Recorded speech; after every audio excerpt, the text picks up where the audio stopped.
Good morning everyone. I Chitranshi Saxena, a teacher of Study Hall Education Foundation. I am here to teach you all science and technology.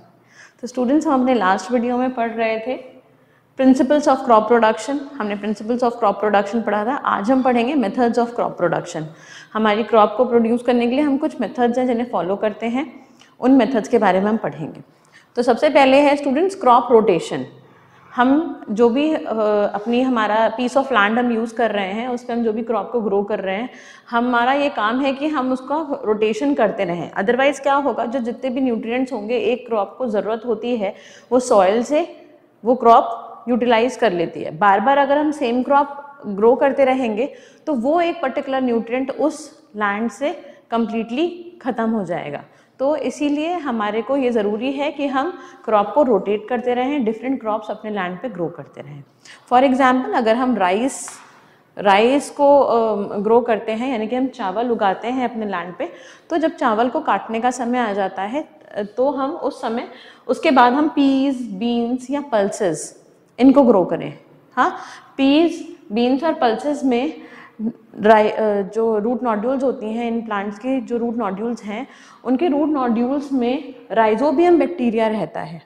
Rhizobium bacteria क्या करता है, atmospheric nitrogen को convert कर देता है water soluble nitrogen compounds में, जिस वजह से जो हमें फर्टिलाइजर इन क्रॉप्स में नहीं डालनी पड़ती है, एनपीके फर्टिलाइजर्स का यूटिलाइज हमें इसमें नहीं करना पड़ता है।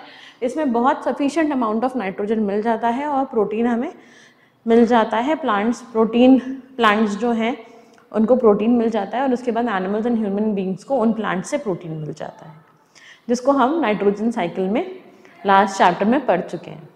ठीक है, ओके। देन सेकेंड मेथड है मिक्स्ड क्रॉपिंग। मिक्स्ड क्रॉपिंग में क्या होता है, एक ही लैंड पर एक साथ दो क्रॉप्स को ग्रो करा जाता है। जैसे कि क्रॉप रोटेशन में एक टाइम पे एक क्रॉप ग्रो करा, जब उसको हार्वेस्ट कर लिए तब दूसरी क्रॉप को ग्रो करा। इन मिक्स्ड क्रॉपिंग हम एक ही टाइम पे दो क्रॉप्स को ग्रो करेंगे। ठीक है, जैसे हमने वीट के साथ मटर को ग्रो कर दिया, गेहूं के साथ मटर को, या गेहूं के साथ सनफ्लावर को, या गेहूं के साथ ग्राउंडनट को, या मस्टर्ड को ग्रो करा हमने गेहूं के साथ। ठीक है, अच्छा, मिक्स क्रॉपिंग करने के तरीके हैं। ब्रॉडकास्टिंग है एक मेथड, तो कि हमने सीड्स को बस ऐसे ही स्कैटर कर दिया फील्ड पे, जहाँ जो पेड़ उग गया वहाँ पर उसको एंटरटेन कर दिया। दूसरा है कि हमने रोज़ बना दी कि एक रो वीट की है, फिर एक रो पी की है यानी कि मटर की है, फिर एक रो वीट की है, फिर एक रो मटर की है। इस तरीके से हमने रो वाइज फार्मिंग कर दी। ठीक है, तो मिक्स क्रॉपिंग से भी ये फ़ायदा होता है कि वीट को जो नाइट्रोजन चाहिए उसके लिए हमें नाइट्रोजन डालना नहीं पड़ेगा। क्यों? क्योंकि पीस जो है सफिशिएंट अमाउंट ऑफ नाइट्रोजन को फिक्स कर लेते हैं नाइट्रोजन फिक्सिंग बैक्टीरिया की हेल्प से, यानी कि राइजोबियम की हेल्प से ये नाइट्रोजन फिक्स कर लेते हैं और इन वीट उसका यूटिलाइजेशन कर लेता है। ठीक है, देन नेक्स्ट आता है हमारा method, that is multiple cropping. Multiple cropping हमारी उन जगहों के लिए बहुत, मल्टीपल क्रॉपिंग तो पहली चीज़ तो मल्टीपल क्रॉपिंग का मतलब दो या दो से ज़्यादा क्रॉप्स को एक ही टाइम पर एक ही लैंड में उगाना, उसको मल्टीपल क्रॉपिंग बोलते हैं। ठीक है, मल्टीपल क्रॉपिंग वहाँ पर बहुत ज़्यादा यूज़फुल है जहाँ पर फूड की बहुत ज़्यादा स्कैरसिटी होती है। वो सपोज एक या दो क्रॉप अगर अपनी फील्ड पे लगाएंगे तो उन्हें बाकी चीज़ों के लिए उन्हें किसी और से लेंड करना पड़ेगा या उन्हें परचेज करना पड़ेगा। तो वो फार्मर्स जिनको अपने खुद के फूड के लिए और खुद के सर्वाइवल के लिए उन्हें क्रॉपिंग करनी है, वो मल्टीपल क्रॉपिंग प्रेफर करते हैं। जैसे कि हिल स्टेशन पर रहने वाले लोग जो स्टेप फार्मिंग करते हैं, वो अलग अलग स्टेप्स पे अलग अलग वेजिटेबल्स और क्रॉप्स और ग्रेन्स वगैरह अपने उगाते हैं और अपनी फूड की स्कार्सिटी को पहले ख़त्म करते हैं। ठीक है, देन फोर्थ आता है आपका ऑर्गेनिक फार्मिंग। ऑर्गेनिक फार्मिंग क्या होती है? ऑर्गेनिक फार्मिंग वो फार्मिंग है जहाँ पर कोई फर्टिलाइज़र या किसी भी तरीके की पेस्टिसाइड्स, इंसेक्टिसाइड्स, वीडीसाइड्स इनका यूज़ नहीं किया जाता है। अगर वीड्स हैं तो उन्हें मैनुअली रिमूव कर दिया जाएगा। उस पर किसी भी दवा का, कोई भी केमिकल का या कोई भी केमिकल बेस्ड फर्टिलाइज़र का उस पर छिड़काव नहीं किया जाता है। कम्प्लीटली ऑर्गेनिकली ही उस क्रॉप को डेवलप करा जाता है। वीडिंग करी जाएगी, वीड्स को रिमूव करा जाएगा बट मैनुअली रिमूव करा जाएगा। ऐसे सीड्स का सिलेक्शन किया जाएगा जिसमें डिजीज़ेस ना लगें, तो पेस्ट वगैरह के चांसेस नहीं रह जाएंगे।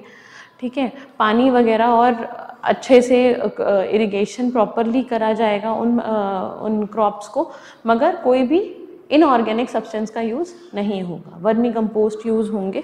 तो ऑर्गेनिक फार्मिंग में कम्प्लीटली ऑर्गेनिक चीज़ों का यूज़ करा जाता है, किसी भी केमिकल बेस्ड चीज़ का यूज़ नहीं करा जाता है, तो इसको ऑर्गेनिक फार्मिंग बोलते हैं। और ये इसलिए किया जा रहा है क्योंकि हमने लास्ट चैप्टर में पढ़ा है बायोमैग्निफिकेशन और यूट्रोफिकेशन के बारे में कि जो डीटीटी हमारी फसलों में डाला जाता है, वो डीटीटी जब रेन वाटर के साथ बह करके नदियों में चला जाता है तो कितना फिशेस को नुकसान हो रहा है, एंड इनफैक्ट ह्यूमन बींग्स को भी नुकसान हो रहा है। पेलिकन बर्ड्स की पॉपुलेशन कम हो रही है उन फिशेस को खा लेने से जिनके अंदर डीटीटी है। और यूट्रोफिकेशन जैसे कि हमारी कंप्लीट जो पॉन्ड्स हैं जो एग्रीकल्चरल लैंड के पास हैं, उन पॉन्ड्स की कम्प्लीटली एक्वेटिक लाइफ ख़त्म हो रही है और यूट्रोफिकेशन हो जा रहा है। तो इन सब चीज़ों को अवॉइड करने के लिए ऑर्गेनिक फार्मिंग प्रेफर करी जाती है। ठीक है, एक और ब्रांच होती है हमारी एग्रीकल्चर में, दैट इज़ हॉर्टिकल्चर। हॉर्टिकल्चर क्या है? Growing of vegetables, fruits and decorative plant या गार्डनिंग, इन चीज़ों को करने के लिए हम हॉर्टिकल्चर, इन चीज़ों की फार्मिंग करने को हम हॉर्टिकल्चर कहते हैं। ठीक है, तो आजकल फार्मर्स को बहुत ज़्यादा मोटिवेट करा जा रहा है गवर्नमेंट की तरफ से भी कि गार्डनिंग करी जाए और डेकोरेटिव प्लांट्स को या फ्लावर प्लांट्स को भी उगाया जाए। ठीक है, ओके स्टूडेंट्स, तो मैं अब इसके बाद आप लोगों को कुछ क्वेश्चंस दे रही हूँ, इन क्वेश्चंस के आपको आंसर कर।